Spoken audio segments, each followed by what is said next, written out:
ناظرین، counter terrorism department Makran نے ایک بہت بڑا کارنامہ سر انجام دیا ہے۔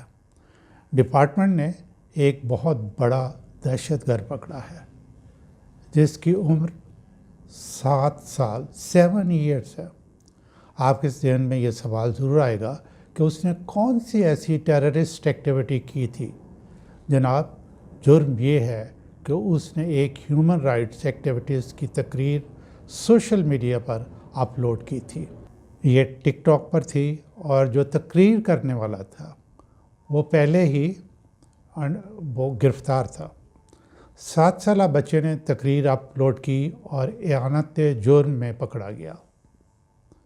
CTD نے اسے جج کے سامنے بھی پیش کیا۔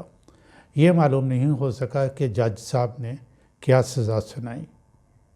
یہ بہترین موقع تھا کہ بچے کو ایجوکیٹ کیا جاتا۔ ڈیولپڈ اور انڈر ڈیولپڈ کنٹری میں بس اتنا ہی فرق ہوتا ہے۔